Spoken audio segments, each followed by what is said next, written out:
Hello, welcome to English 911. Today we are going to focus on opening a story. Today we are going to discuss how to set the introductory paragraph right. Now let's get started. Now let's have a look at the opening.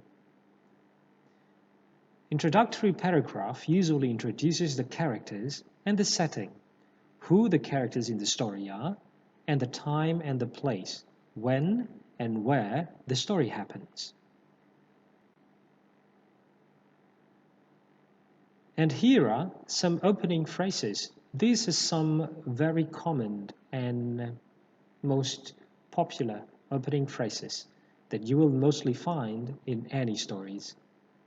Once there was, once upon a time, one fine morning, long ago at the beginning of time, long, long time ago before the wind and snow. These are some very common opening phrases. Now, let me tell you how to introduce an opening paragraph, but in a different way. Let's try to be a little bit edgy. First, you can basically start off with a dialogue. For example, "Hey Jeffrey, stop!" shouted Anthea as she tried to stop Jeffrey from escaping. Another way, you can basically start by asking a question. For example, have you ever heard of the industrious ant who never sleeps?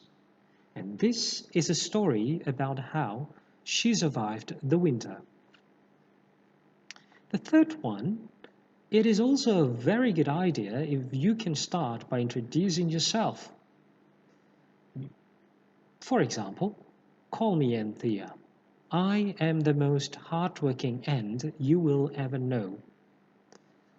When using these, you are writing in the first person point of view. That's edgy enough, isn't it?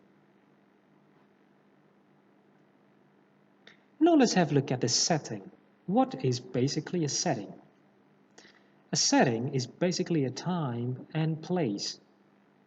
For example, one fine day deep in the forest, one evening in the middle of the ocean, one day in a park, sitting at the treetop looking at the setting afternoon sun. These are some common phrases that you will most likely find in any stories or narratives. But again, there are always ways to open or to introduce a setting in a story. And let me tell you how to be a little bit edgy when introducing a setting of a story. First, try to involve your senses.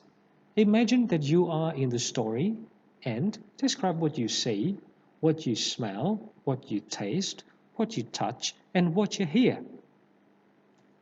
And also, use figurative language. Now let me give you one example. Now have a look at these paragraphs. One fine morning, at the treetop, Mary Macaque was picking cherry berries. It was, as usual, a happy morning for her. The sun was smiling down on her, and the wind was dancing with the fallen leaves on the green grass. The tree where Mary Macaque was at was tall and big. It yielded heaps of fresh red and blue berries for the whole meadow to eat. That morning, the tree was even happier, for he was greeted by his happy macaque friend. Mary Macaque was a happy macaque. She liked to sing, and everyone laughed and listened to her. Even her talks sounded like a song to others. Now, what do you think? Do you see the figurative language that I used in these two paragraphs? Why don't you write them down in the comment down below? And that's it. It's now your time. You can try. Thank you very much.